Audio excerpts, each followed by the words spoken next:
So when you talk about reducing stress and anxiety, what does it mean? It means having the ability to submit your assignments in time, to do everything in a timely manner, because this is motivation that has come from within you or out there, that has given you that drive to be doing these things as required. So when students are motivated, uh, they feel more in control of their success. You are able to know what are you supposed to do and what are you doing, and you are able to evaluate your progress. Then lack of motivation leads to last minute learning. So if you are not motivated to learn, then you'll have some challenges with even revision. But if you are motivated, you'll have to get that ability to draft strategies, draft targets, and all that. Then we also have motivation builds a long-term discipline.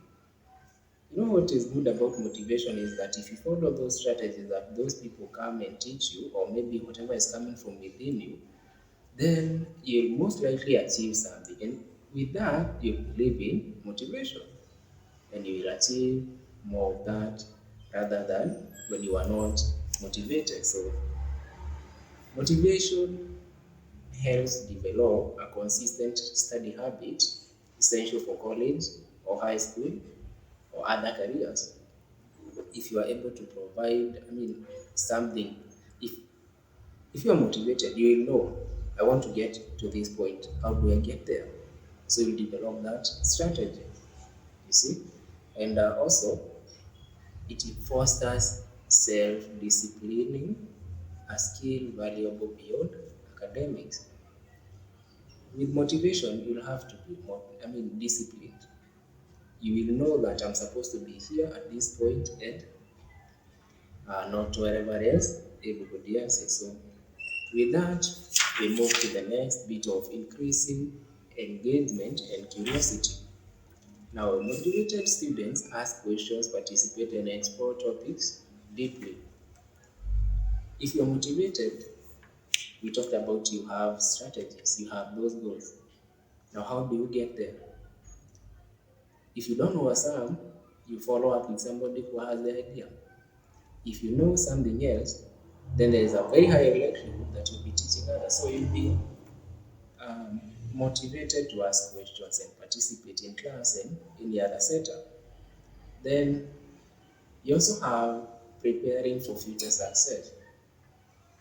If you have followed up with whatever motivation you had and you succeeded, there is a very high likelihood that you will be preparing for something coming. For instance, uh, you want to achieve, maybe you want to become a doctor. The first thing you'll have to know is, how do you get there? You have asked these questions. Now, for you to be a doctor, let me just be honest with you, you need to be a person who can, be resilient also. You can be highly educated and a person who can deal with many issues at the same time. And you also need to know that you can sit with somebody and be empathetic with them. So if you know you want to become a doctor, then you start cultivating these things. You need to understand that you need to be confident enough to be dealing with a person who has some of these challenges that we see in this street. So when we talk about being able to prepare for future success, you have those ambitions. Now, if you are working towards being a teacher and you are motivated enough, you know that you should be able to stand before a class. So you look for those opportunities that can have you standing before a class. For instance, you can present something you have worked in a group setup, or even do other activities that will lead you to that. If you want to become a doctor, try as much as possible and be in the group where they discuss, or maybe in these clubs that discuss things like matters of health, you see.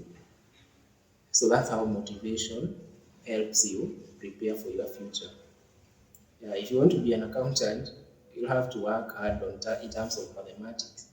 If you want to become a doctor, perfect in biology and the sciences. If you want to become a doctor, you should cultivate that confidence when it comes to dealing with people who are dealing with pain. You know, you should be a person who can even be in too much pressure but still performing. So that's how you are able to prepare for your future careers. Now, how do you stay motivated in academics? First, you set achievable goals. I talked about that in the first thing we were, in the first part of the video. Then I also talked about setting target and knowing how to get there. You see, then you also have reward yourself. Celebrate those small wins. There are people who assume that you only celebrate if you get to a point where you're now having too much wealth and all that. But if you can't celebrate the small wins, even the big ones, you'll not even know how to celebrate them. So you also find a standing buddy or mentor for accountability. Work with teachers and other students who are doing well in that subject. So you also have to connect learning to personal interests. That's what I was talking about, preparation for your future careers. If you need to become a doctor, you need to be a people person. If you don't like people, then you can't be a doctor. Because how will you even do consultation? So those are things you need to understand. If you want to be a teacher, have the confidence to stand before a class. Yes, because that is something you need and you'll be doing in your career. Then also visualize success. You see, if you sit down and do something and you achieve and you continue doing it, there's a very high likelihood that you'll be seeing success coming. Yeah, because for instance, if you do well in school and you do that career that you want to do, even if you don't get employed and you embrace those, uh, you know, teachings you had, you'll be able to give back to the society. You'll be able to do well in terms of your career if you get one, a workplace that is. So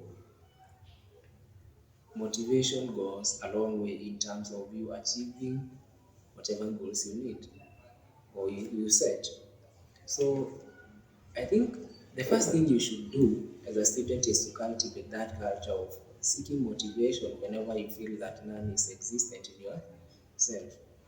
And you surround yourself with other people who are doing the same. So we talk about being a person with five people who are doing the same thing you want to do, or who are motivated just like you would like to be, so that you achieve those things that you set your minds to.